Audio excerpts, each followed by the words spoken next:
एक बार फिर से हम परमेश्वर का धन्यवाद करते हैं मेरे प्रियो, और आज के वचन के लिए और संपूर्ण बातों के लिए हम प्रार्थना करेंगे। अपने स्वरों को झुकाएं। परमेश्वर पिता, प्रभु यीशु के नाम से हम आपका धन्यवाद करते हैं। परमेश्वर, आपके वचन को हम आपके हाथों में सौंपते हैं पिता, और परमेश्वर पवित्र आत्मा हमारी अगुवाई करना कि जो आप हमसे बातचीत करना चाहते हैं परमेश्वर पिता, वो आपकी आत्मा के द्वारा आप हमसे बोलिए पिता।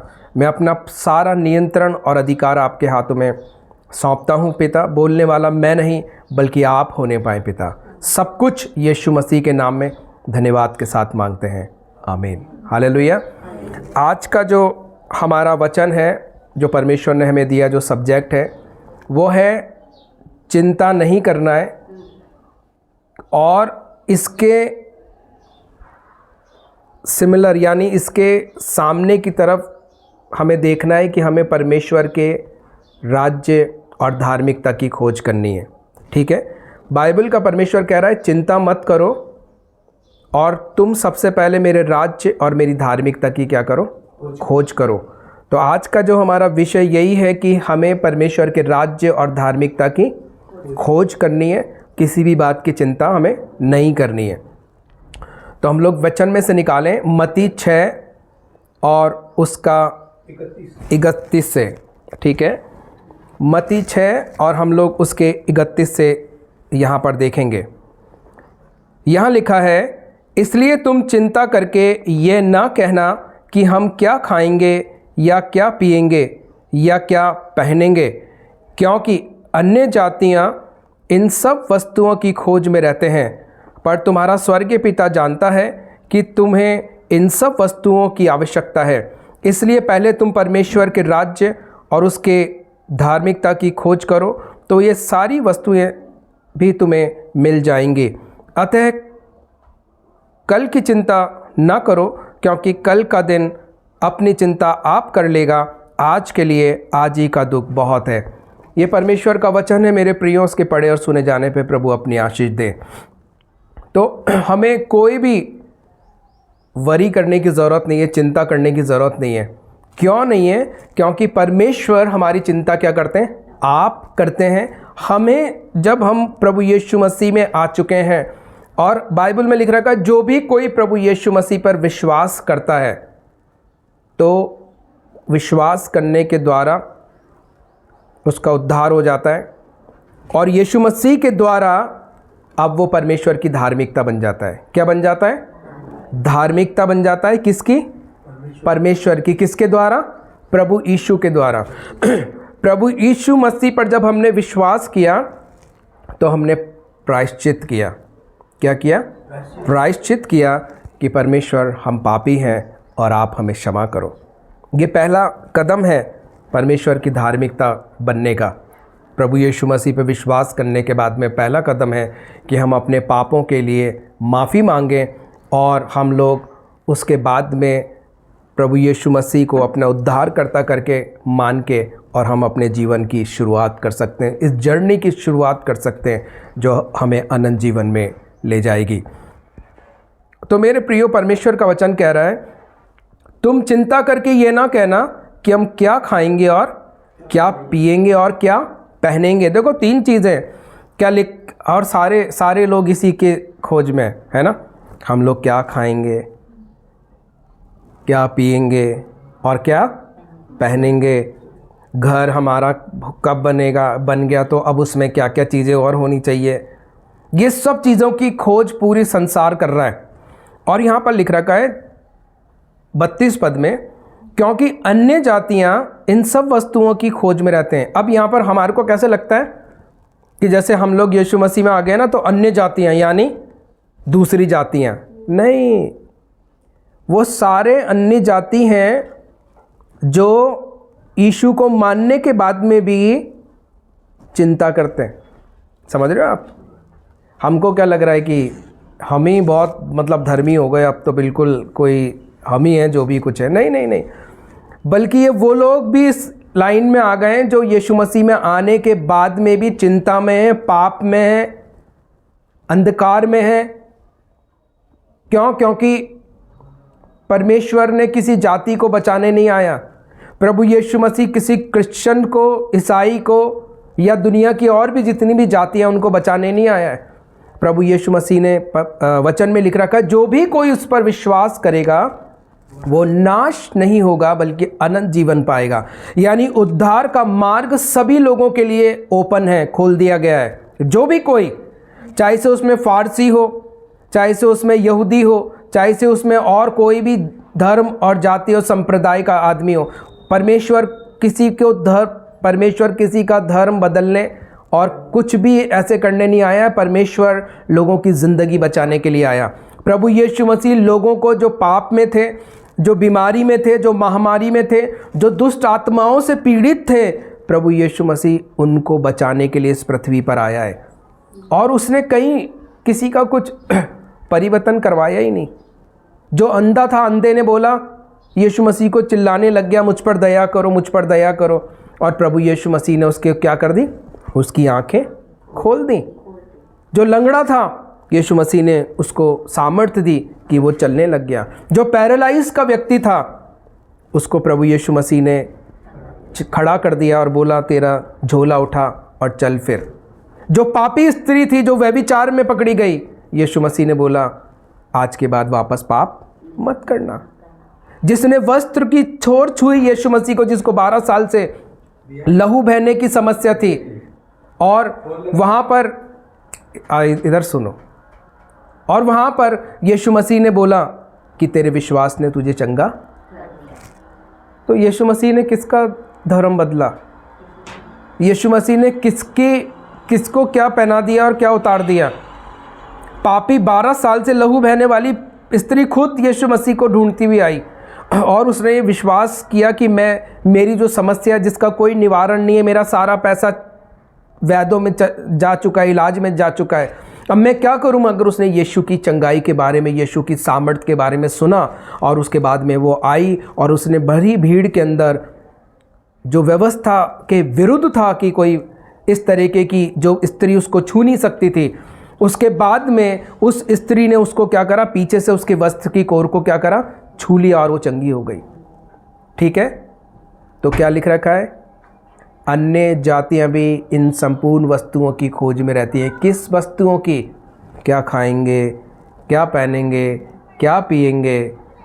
और परमेश्वर का वचन कह रहा है, किसी भी बात की चिंता मत करो। तुम्हें किसी भी बात की चिंता नहीं करनी है। और लिख रखा है, तुम्हारा स्वर्गीय पिता जानता है कि तुम्हें इन सब वस्तुओं की ज़रूरत है। कौन जानता है? स्वर्गीय पिता जानता है। अगर हम प्रभु यीशु मसीह पर विश्वास करते हैं आज की सुबह, तो क्या हमारा स्वर्गीय पिता हमें जानता है? ये बहुत ज़रूरी है। मैं तो बहुत बोलता हूँ, मैं यीशु मसीह को जानता हूँ, मैं रोज़ प्रार्थना करता हूँ, उसका वचन पढ़ता हूँ। जैसे कोई भी बोले कि मैं प्राइम मिनिस्टर को जानता हूँ, क्या करता हूँ? मैं प्राइम मिनिस्टर को जानता हूँ। मगर क्या आपको प्राइम मिनिस्टर जानता है? समझ रहे हो आप मेरी बात? हम लोग सब कहेंगे कि मेरे को मैं जो है राजकुमार को जानता हूँ, वो राजकुमार है वहाँ का, उस देश का, वो ऐसे करता, उसके पास सोने की गाड़ी है, उसके पास शेर हैं, चीते हैं। आप तो जानते हो, अच्छी बात है, मगर क्या वो आपको जानता है? इसलिए मेरे प्रियो, बहुत गंभीर विषय है परमेश्वर के राज्य और उसकी धार्मिकता की खोज करना। क्या परमेश्वर हमें जानता है कि वो हमारी ज़रूरतों को पूरी करे? इसलिए हमें हमारा संबंध मजबूत करने की ज़रूरत है। पास्टर का काम, परमेश्वर के दास का काम, गुरु का काम यह है कि वो उसको वचन की ज्ञान दे देगा, वचन की नॉलेज दे देगा, वचन के बारे में बता देगा, ऐसे नहीं, ऐसे चलना है, ऐसे प्रार्थना करनी है, ऐसे उपवास करनी है। मगर चलना किसको है? चलना किसको है? स्वयं को। तो धार्मिकता और परमेश्वर की राज्य की खोज किसको करनी है? मुझे करनी है कि ये संसार की सारी वस्तुएं मेरे लिए खुद ब खुद बनना शुरू हो जाएं, आना शुरू हो जाएं, और मेरा जीवन कैसा होता है? सुखद हो जाए। मेरे जीवन में सारा भय, चिंता क्या हो जाए? मुक्त हो जाए। हालेलुया। तो फिर यहाँ पर परमेश्वर का वचन कहता है मत्ती 6:32 में कि किसी भी बात की चिंता मत करना जैसे अन्य जाति के लोग करते हैं। और एक बहुत कॉमन सा हम लोग कहावत कहते हैं, मुहावरा कहते हैं कि हम तो ये सब किसके लिए कर रहे हैं? बोलो, पापी पेट के लिए। क्या बोलते हैं हम लोग? हम लोग किसके लिए कर रहे हैं? पापी पेट के लिए करना पड़ता है। क्या करें? कोई किसी को धार्मिकता की शिक्षा दोगे ना, भाई ये बुरा है, देखो मत करो आप, ये 2 नंबर का काम है। क्या करें? करना पड़ता है। इस छोटी सी कमाई में तो कुछ होता नहीं है। तो पेट्रोल पंप वाला जो होता है, तनख्वाह कम होती है, तो अब वो तनख्वाह कम होएगी तो वो चोरी करेंगे, तो वो पेट्रोल किसी को कम डालेंगे और किसी को बेच देंगे, या किसी को कम करते करते वो पैसे भी अपनी जेब में रख लेंगे। उनको बोलोगे तो बोलेगा क्या करें, हमारी तनख्वाह कम है। आप समझ रहे हो मेरी बात? तो यहाँ पर हमें किसी भी बात की चिंता नहीं करनी है। क्यों? क्योंकि अगर हम लोग चिंता करेंगे, अगर हम लोग इस वे में आगे बढ़ेंगे तो हम लोग फिर पाप में क्या हो जाएंगे? पड़ जाएंगे। मेरे साथ निकालो पहला यूहन्ना उसका दूसरा अध्याय, पहला यूहन्ना उसका दूसरा अध्याय, और देखो 15 पद से मैं पढ़ रहा हूँ, ठीक है? अगर आपको मिलने में लेट हो तो इधर सुनना, आप अच्छे से सुनो उसको। तुमने तो संसार से और न संसार में की वस्तु से प्रेम रखो। वचन कह रहा है तुमको किसी से प्रेम नहीं रखना है, ना तो संसार की वस्तु से और ना संसार से। यदि कोई संसार से प्रेम रखता है तो उसमें पिता का प्रेम नहीं है, क्योंकि जो कुछ संसार में है, अर्थात शरीर की अभिलाषा, आँखों की अभिलाषा, जीविका का घमंड, वह पिता की ओर से नहीं परंतु संसार की ओर से है। यानी शरीर की अभिलाषा, ठीक है, आँखों की अभिलाषा, जीविका का घमंड, हमारी कमाई का घमंड, वो कहाँ से है? संसार में से, परमेश्वर की ओर से नहीं है। संसार और उसकी अभिलाषा दोनों मिटते जाते हैं, पर जो परमेश्वर की इच्छा पर चलता है वह सर्वदा बना रहेगा। और जो परमेश्वर की इच्छा पे चलता है वो हमेशा क्या करेगा? बना रहेगा। और यहाँ पर एक चीज़ हम लोग देखते हैं ज़िंदगी की शेखी के बारे में। क्या चीज़? ज़िंदगी की शेखी बगाड़ते हैं ना, मैं इतना कमाता हूँ, क्या जानता है तू, मैं सब कुछ जानता हूँ। ये हमारी ज़िंदगी की शेखी है, ये हमारी अभिलाषाएँ, ये हमारी वो अन्य जातियों की तरह बातें हैं जो संसार के लोग करते हैं। 33वां पद, 6 का 33, वो कह रहा है इसलिए तुम परमेश्वर के राज्य और उसकी धार्मिकता की क्या करो? खोज करो। परंतु पहले हमें क्या करना है? पहले हमें परमेश्वर के राज्य और उसकी धार्मिकता की क्या करनी है? खोज करनी है। अब कैसे खोज करेंगे? अब समझने की बात यह है, ठीक है? मत्ती 15 का 8 निकालो। मत्ती 15 का 8, यहाँ लिखा है ये लोग होठों से तो मेरा आदर करते हैं परंतु उनका मन मुझसे क्या रहता है? दूर रहता है। ये व्यर्थ मेरी उपासना करते हैं, क्योंकि मनुष्यों की विधियों और धर्मोपदेश करके सिखाते हैं। परमेश्वर का वचन कह रहा है कि ये व्यर्थ जो है, ये सारी कुछ प्रार्थना, दुआ, वचन पढ़ते हैं। क्यों? किसी से पूछेंगे ना, आप प्रार्थना करते हो? हाँ, प्रार्थना करता हूँ। आप वचन पढ़ते हो? हाँ, वचन पढ़ता हूँ। आप उपवास करते हो? हाँ, उपवास करता हूँ।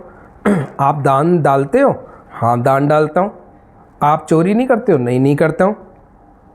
अच्छा, आप परमेश्वर से डरते हो? हाँ, डरता हूँ। वो सब बातों को बोलेगा, मगर बाइबल में क्या कह रहा है यीशु मसीह? कह रहा है वो होठों से तो मेरा क्या करते हैं? आदर करते हैं। प्रभु यीशु आपका धन्यवाद, प्रभु यीशु आप महान हैं, परमेश्वर आप महान हैं, पवित्र आत्मा आप महान हैं, मगर उनका हृदय मुझसे दूर है। क्या दूर है? हृदय में तो उसको बसाया ही नहीं। समझ रहे हो आप? हमने सिर्फ होठों से बोल रहे हैं, मगर परमेश्वर कहाँ आना चाहता है? हमारे दिल में, हमारे हृदय में वो बसना चाहता है। वो हाथों के बनाए हुए मंदिर, मस्जिद, गुरुद्वारा, चर्च, वो किसी में नहीं रहना चाहता है, क्योंकि उसको तो ताला लगा के चले जाओगे कुछ देर बाद में, और वो बेचारा परमेश्वर परेशान हो जाएगा, गर्मी में पड़ा रहेगा वहाँ पर। वो क्या कहता है, मैं तुम्हारे साथ में रहना चाहता हूँ, तुम्हारे अंदर रहना चाहता हूँ, तुम्हारा जो शरीर है इसको पवित्र आत्मा का मंदिर बनाओ, और मैं इसमें क्या करूँगा, मैं, मेरा पुत्र और हम लोग तीनों जने आके क्या करेंगे, इसमें वास करेंगे। तो मेरे प्रियो, हमें सोचने की ज़रूरत है कि हम लोग किस तरीके से परमेश्वर को अपने जीवन से महिमा दे पा रहे हैं। इसलिए वो कह रहा है, ये होठों से तो मेरा क्या करते हैं, आदर करते हैं, मगर उनका हृदय मुझसे क्या रहता है, दूर रहता है। यशाया 29:13 में कह रहा है, अपने होठों से मेरा आदर करते हैं, मगर उनका हृदय मेरे से क्या करते हैं, वो दूर रखते हैं, और वो क्या करते हैं, मनुष्यों को दिखाने के लिए मेरी आज्ञाओं को मानते हैं। यानी कैसे, मानो मैं अभी आपको बोलूँगा कि हमारे देश की जो नदियाँ हैं, है ना, क्या है वो, हमारी क्या है, माँ, गंगा माता बोलते हैं ना हम लोग, गंगा माता है। क्या सच में वो हमारी माँ है? क्या आप अपने घड़े के पानी में टॉयलेट का पानी मिलाकर पीते हो? सोचने वाली बात है ये। क्या आप अपने नहाने के पानी में टॉयलेट का पानी पहले मिलाते हो नहाने के लिए? क्या हमारी गवर्नमेंट को पता नहीं है कि सारी नालियाँ यमुना में और गंगा में सारे फैक्ट्री का पानी मिला हुआ है? आपको समझना पड़ेगा। परमेश्वर का वचन यही कह रहा है कि वो विधियों नियमों को मानने के लिए तो ऐसे डरते हैं, मगर हृदय से मानता कोई नहीं है। एक व्यक्ति है यूपी की तरफ का, वो अमेरिका में शिफ्ट हो गया, उसका नाम राजन है, उसका चैनल है यूट्यूब का। वो राजन कहते हैं कि बोले मैं आपको दिखाता हूँ बोले यहाँ की नदियाँ, और वो अमेरिका की नदी दिखाता है, और वो बोलता है जब तुम सिक्का डालोगे ना तो वो सिक्का तुम्हें नीचे दिखेगा वहाँ पर नदी के नीचे। समझ रहे हो आप मेरी बात? बोले इतना क्लीन है वहाँ का पानी। बोले हम तो सिर्फ बोलते ही हैं, मगर वहाँ के लोग उसको क्या करते हैं, मानते हैं, थूकते नहीं है, व्यापार नहीं फेंकते उसमें, कोई टॉयलेट का पानी नहीं मिलाते। तो हम लोग हृदय से तो क्या करते हैं, मानते नहीं है, मगर होठों से हाँ मेरे देश से बहुत प्यार करता हूँ, मेरा देश बहुत महान है, और फट से मौका मिला थूक दिया। बच्चे ने कुछ खाया बिस्किट का पैकेट और उठा के फिर ट्रेन से चलते हुए फेंक दिया, या कार में जा रहे तो कार का विंडो नीचे करी फेंक दिया, केला खाया तो फेंक दिया। हम हमारे घर में भी ऐसे करते हैं, तो हम लोग कैसे प्यार कर सकते हैं? इसलिए परमेश्वर का वचन कह रहा है, ये होठों से तो मेरा आदर दिखाते हैं, मगर इनका हृदय मुझसे मिला हुआ नहीं है। और मेरे प्रियो प्रभु यीशु मसीह यहाँ पर क्या चीज़ बताता है? यहाँ पर चीज़ बताती है कि हमको दीन और नम्र बनने की ज़रूरत है। क्या बनने की ज़रूरत है? आगे पीछे होकर बैठ सकते हो आप लोग, है ना, थोड़ा आगे पीछे हो जाओ, कुछ हो रहा हो तो हमें क्या बनने की ज़रूरत है? दीन और नम्र बनने की ज़रूरत है। क्योंकि क्या लिख रखा है, देखो 33 में क्या लिख रखा है, इसलिए पहले मैं, हमें क्या बनना है? दीन और नम्र बनना है। प्रभु यीशु मसीह ने अपने आप को इतना दीन और नम्र कर लिया कि वो गधी के बच्चे पर भी बैठ गया। ठीक है, उसने अपने आप को इतना दीन और नम्र कर लिया कि उसके जो ऊपर जब थप्पड़ मारे गए, सरकंडा मारा गया, थूका गया, उसने पलट के किसी को कुछ नहीं कहा। और जब यीशु मसीह को सैनिक पकड़ने के लिए आए गतसमनी के उस बाग में, तो पतरस ने फट से तलवार खींची और एक कर्मचारी का जो सैनिक आया था उसका क्या काट दिया? कान। क्या काट दिया? कान काट दिया। यीशु मसीह ने वो कान का टुकड़ा उठाया और वापस लगा दिया, और पतरस को शिक्षा दी कि जो तलवार चलाते हैं वो तलवार से ही नाश होंगे। अब आप सोचो प्रभु यीशु मसीह कितना सामर्थ्यशाली है उस समय। यानी वो 100% परमेश्वर भी है और 100% मनुष्य भी है, मगर उसने अपना परमेश्वर का जो परमेश्वर पना है वो दिखाया नहीं, उसको बिल्कुल शून्य कर दिया।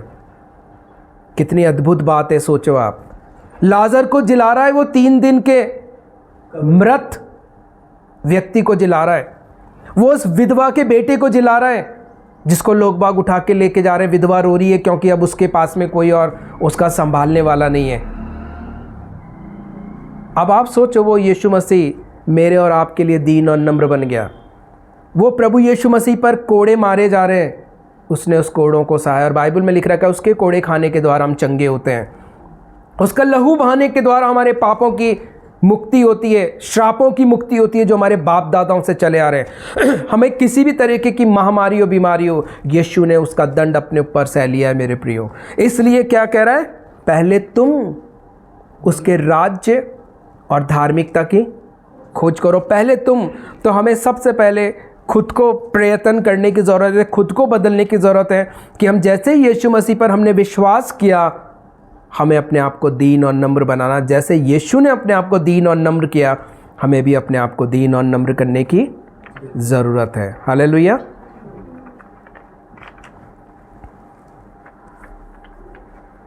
फिर एक और चीज़ देखेंगे इसी 6 के 33 में। फिर लिख रखा है पहले तुम, फिर लिख रखा है परमेश्वर के राज्य और धार्मिकता, यानी पहले उसके राज्य की हम खोज करें। ठीक है, मत्ती उसका 12वां अध्याय, सो मत जाना आप लोग, रात को सोए नहीं थे क्या? हैं? मत्ती 12, ये स्वर्ग जाने की बातें हैं। किसकी बातें हैं? 3 घंटे की पिक्चर अभी यहाँ पर लगा दूँ ना मैं, वो खोल देना सब। तो 3 घंटे की पिक्चर मैं लगा दूँ तो अभी सब यूँ करके देखेंगे। क्यों क्यों नहीं आएगी नींद? क्योंकि आप लोग संसारिक लोग हो। कौन से लोग हो? संसारिक लोग हो। और संसारिक लोगों को संसार की बातों में क्या होगा? इंटरेस्ट होगा। अगर आपका लगाव ही नहीं है, किसी चीज़ से इंटरेस्ट नहीं है, तो फिर क्या होगा? ऊपर से निकल जाएगी बात, कोई फ़ायदा ही नहीं होगा। समझ रहे हो आप? इसलिए लेने वाले बनो।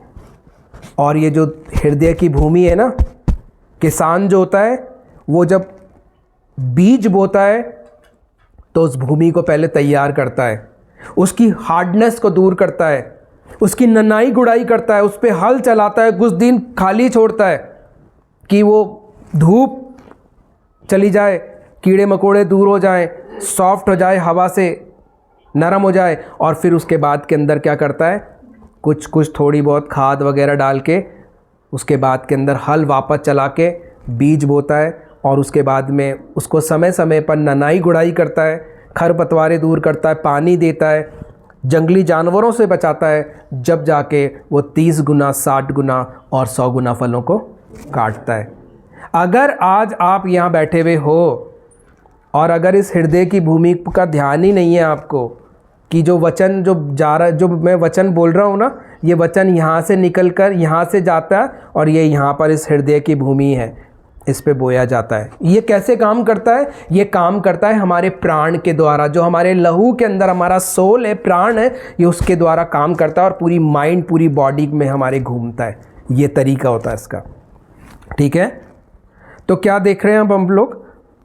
मत्ती 6 के 33 का दूसरा हिस्सा देख रहे हैं, जहाँ पर लिख रखा है परमेश्वर के राज्य को। और यहाँ पर लिख रखा है, मत्ती लिख रखा है, परंतु यदि मैं परमेश्वर की आत्मा की सहायता से दुष्ट आत्मा को निकालता हूँ तो स्वर्ग का राज्य तुम्हारे पास आ चुका है। यीशु मसीह पर यहाँ पर दोष लगाया जा रहा है कि तू दुष्ट आत्मा से क्या निकालता है? लोगों को चंगा करता है। मगर यीशु मसीह कह रहा है मैं ऐसा नहीं करता हूँ। और अगर मैं परमेश्वर की आत्मा के द्वारा दुष्ट आत्मा को निकालता हूँ तो परमेश्वर का राज्य तुम्हारे बीच में आ गया है। हालेलुया। तो आज जो आप लोग बैठे हुए हो ना यहाँ पर, जो पूरे भारत देश में, पूरी दुनिया में जो आज इकट्ठा है, प्रार्थना चल रही है, वचन चल रहा है, ये सारा परमेश्वर का राज्य मेरे प्रियो। जहाँ पर क्या हो रहा है? दुष्ट आत्माएँ निकल रही हैं, बीमारियाँ निकल रही हैं, लोग चंगे हो रहे हैं, तसल्ली पा रहे हैं, शांति पा रहे हैं। तो ये क्या है? परमेश्वर का राज्य है। ठीक है, समझ में आई? तो क्या लिख रखा है? पहले उसके राज्य की क्या करो? परमेश्वर के राज्य की क्या करो? खोज। मत्ती 19:24 में लिखा है, और फिर मैं तुमसे कहता हूं, परमेश्वर के राज्य में धनवान प्रवेश नहीं करने पाएगा। ऊंट का सुई के नाके में से निकल जाना सहज है, मगर धनवान का स्वर्ग के राज्य में प्रवेश करना असंभव है। यहां पर जो लिख रखा है, सुई के नाके में से निकल जाना, जो इज़राइल के अंदर बड़े बड़े विशाल जो गेट हुआ करते थे, अभी है या नहीं मुझे पता नहीं, और जो छोटे गेट होते थे उसको बोला जाता था सुई का नाका। क्या बोला जाता था? क्योंकि ऊंट होते थे, क्योंकि सारा डेजर्ट है ना, वहाँ पर भी है ना, मट्टी है ना, तो वहाँ पर किस चीज़ से चला जाता है? ऊंट के द्वारा।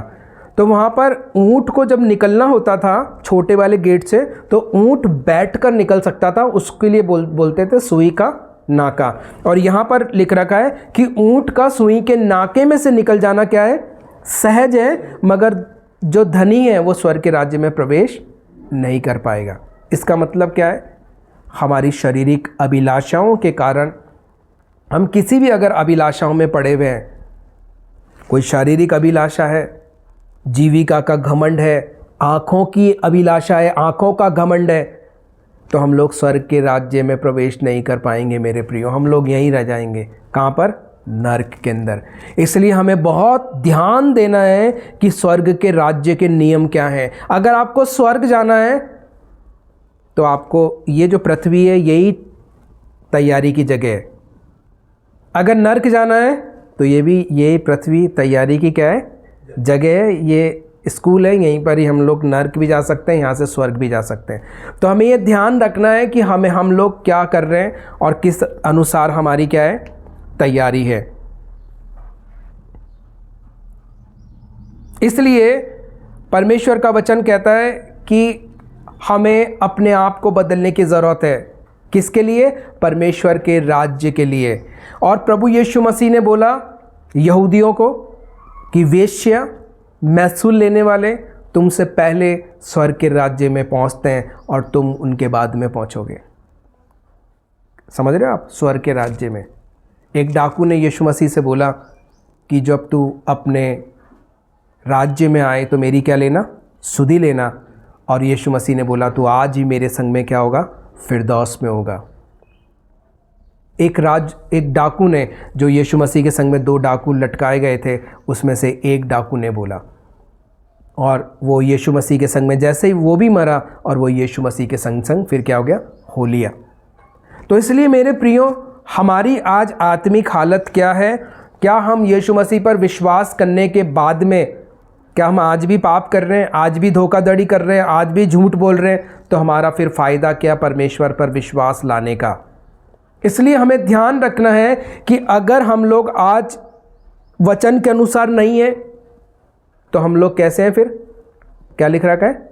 अन्य जातियों की तरह। अन्य जाति का मतलब क्या? जो गलत काम कर रहे हैं।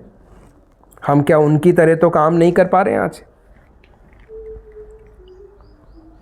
फिर यहां पर एक और लिख रखा है, देखो,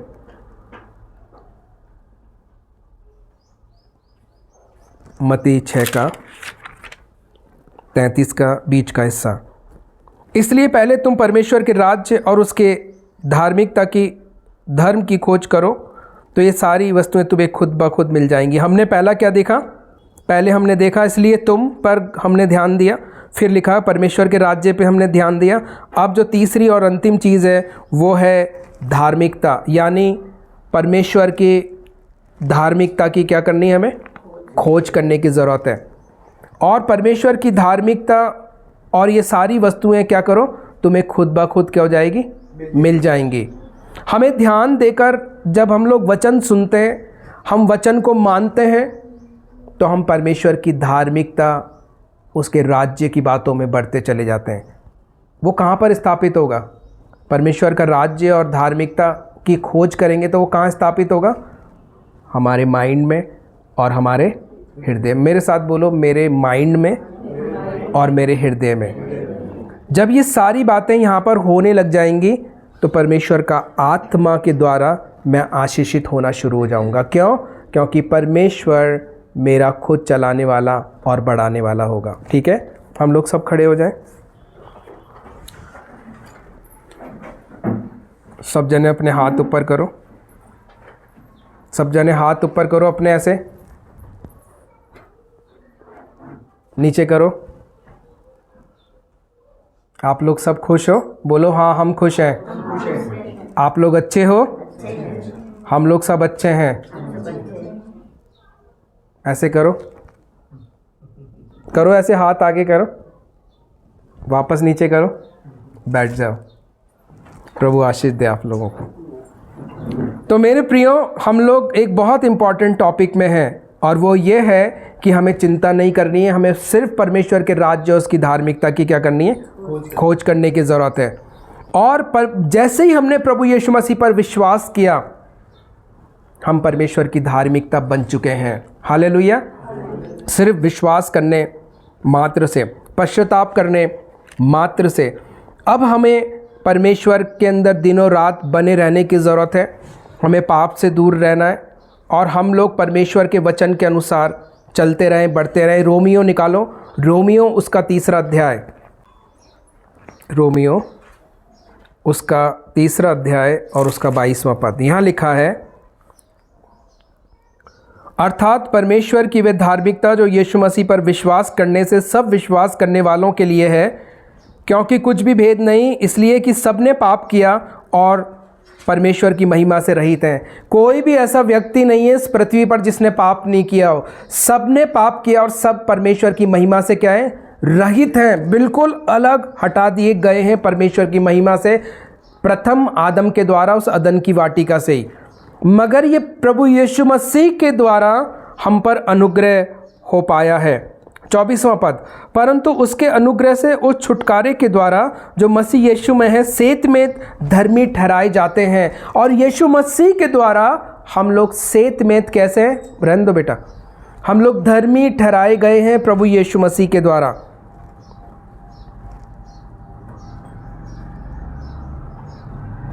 उसे परमेश्वर ने उसके लहू के कारण एक ऐसा प्रायश्चित ठहराया जो विश्वास करने से कार्यकारी होता है। और ये सब कुछ हो पाया है एक जीवित परमेश्वर के पुत्र प्रभु यीशु मसीह के लहू के द्वारा। बोलो मेरे साथ, लहू के द्वारा। प्रभु यीशु के लहू के द्वारा मैं परमेश्वर की धार्मिकता बन चुका हूँ।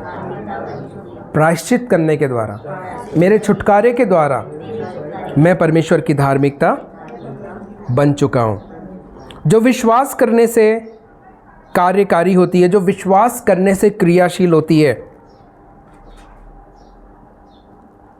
कि जो पाप पहले किए गए और जिन पर परमेश्वर ने अपनी सहनशीलता के कारण ध्यान नहीं दिया, उनके विषय में वह अपनी धार्मिकता प्रकट करे, वरन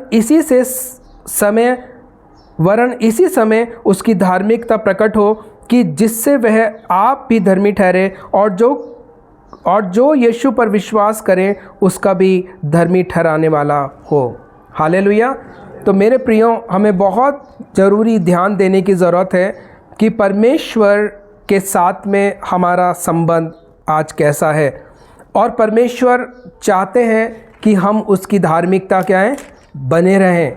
परमेश्वर चाहते हैं कि हम उसकी राज्य की खोज करते रहें और उसका राज्य हमारे बीच में आज आ चुका है। हमें परमेश्वर के वचन को पढ़ने की ज़रूरत है, हमें परमेश्वर के वचन में बने रहने की ज़रूरत है और प्रार्थना में बने रहने की ज़रूरत है। और अपने आप को क्या रखना है? हर समय मसीह में जागृत रखना है। कहीं ऐसा नहीं हो हम खाने पीने में रह जाएं। कैसे रह जाएं? क्योंकि बाइबल में क्या लिख रखा है? रोमियो 14:17 में लिख रखा है, परमेश्वर का राज्य खाने और पीने का नहीं है। कैसा नहीं है? खाने पीने का नहीं है। अरे क्या बना रही है आज? आलू के पराठे बना रही हूँ। अच्छा, फिर दिन में ये बन रहा है, फिर थक जाओगे, फिर सो जाओ। फिर शाम को क्या बन रहा है? ये बन रहा है। अच्छा, इसी में चला गया। प्रार्थना के लिए समय कितना निकला? करता हूँ ना मैं, करता हूँ। कितनी देर करते हो?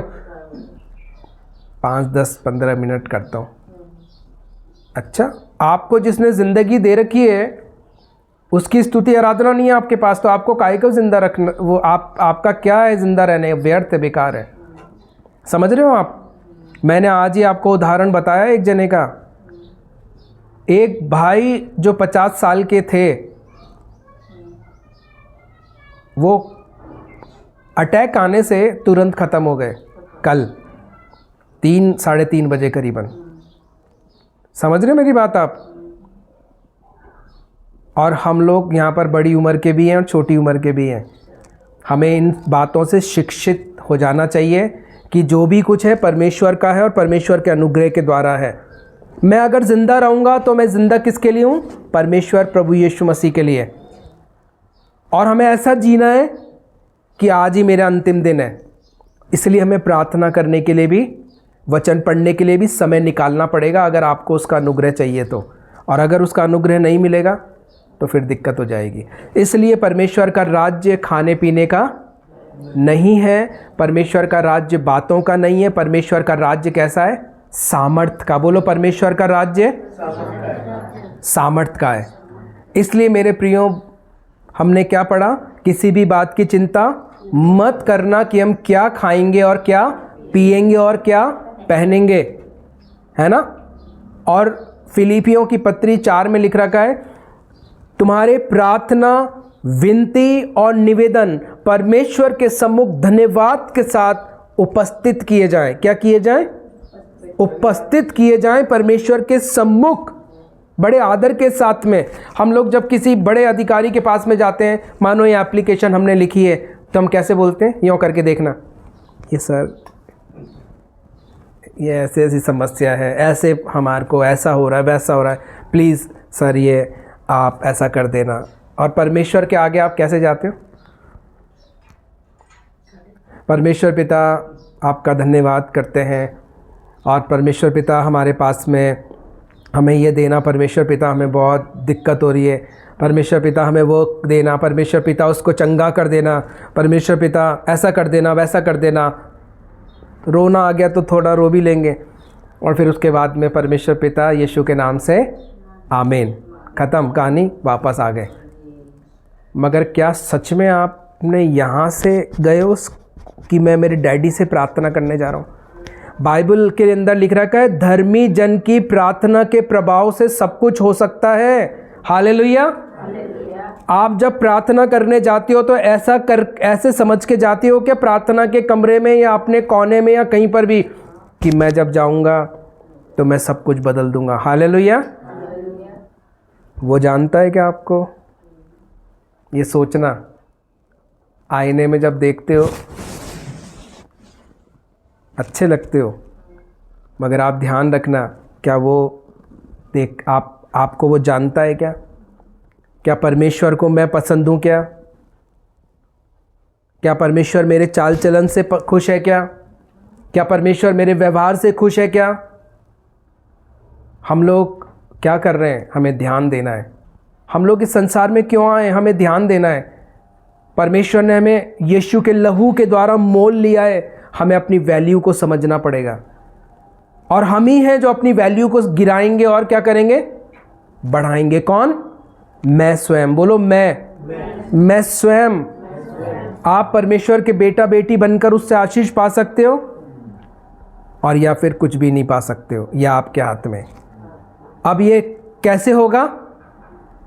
ये उसकी भक्ति के द्वारा होगा, उसकी आराधना के द्वारा होगा, सच्चाई के द्वारा होगा, पवित्रताई के द्वारा होगा, जो यीशु मसीह के द्वारा हमें मिल चुकी है। प्रभु आप सबको आशीष दे। इन वचनों के द्वारा आप सबकी समझ की आंखें ज्योतिर्मय हो, परमेश्वर के प्रेम और उसके वचनों में गहराई से स्थापित हो। जो वचन का बीज बोया गया है, ये 30 गुना, 60 गुना और 100 गुना क्या लेकर आए? फलों को लेकर आए। ना सिर्फ आप फलवंत हो, बल्कि आपके द्वारा दूसरे लोग भी क्या हो? फलवंत होने पाए। हम लोग सब खड़े हो जाएं, प्रार्थना करेंगे। परमेश्वर पिता, प्रभु यीशु के नाम से हम आपका धन्यवाद करते हैं। पिता, आपने हमें सिखाया है कि हमें क्या खाना है, क्या पीना है, क्या पहनना है, किसी भी बात की चिंता हम ना करें। आपने हमें सिखाया है पिता कि हमें सबसे पहले अपने आप को देखना है, जैसे यीशु मसीह का स्वभाव था वैसे हमें अपने आप को दीन और नम्र बनाना है। आपने सिखाया है कि हमें आपके राज्य की खोज करनी है जो आज हमारे बीच में आ चुका है, और हमें आपके वचनों में प्रार्थना में समय बिताना है, और जो हम आपकी धार्मिकता बन चुके हैं यीशु मसीह के विश्वास करने के द्वारा, प्रायश्चित करने के द्वारा, हमें उसकी खोज में रहना है, उसको बढ़ाते जाना है, उन बातों में हमें लगे रहना है कि हम निष्फल ना हो जाएं। परमेश्वर जितना भी वचन का बीज बोया गया है पिता, ये 100 गुना फलों को लेकर आए, और मेरे पिता लोगों का जीवन बदल जाए, सोच बदल जाए, और मेरे पिता हम लोग आत्मिक रूप से नए हो जाएं। पिता हमारी सहायता, हमारी मदद करो। ये सारी प्रार्थना विनती निवेदन हमारे जीवन के उद्धार करता प्रभु यीशु के नाम से मांगते हैं। अब हमारे परमेश्वर पिता का प्रेम, प्रभु यीशु मसीह का अनुग्रह और पवित्र आत्मा की सहभागिता आज से लेकर प्रभु यीशु मसीह के द्वितीय आगमन तक हर एक ईमानदार कलीसियाओं के संग, विश्वासियों के संग, मंडलियों के संग, पवित्र लोगों के संग, विशेष इस healing mind church and ministry के संग परमेश्वर का प्रेम, यीशु मसीह का अनुग्रह और पवित्र आत्मा की सहभागिता हम सब के साथ बने रहे। हम सब बोलें आमीन, आमीन और आमीन। प्रभु आप सबको आशीष दे अपने अपने स्थानों में, और इन वचनों के द्वारा आप 100 गुना फलों को लेकर आओ।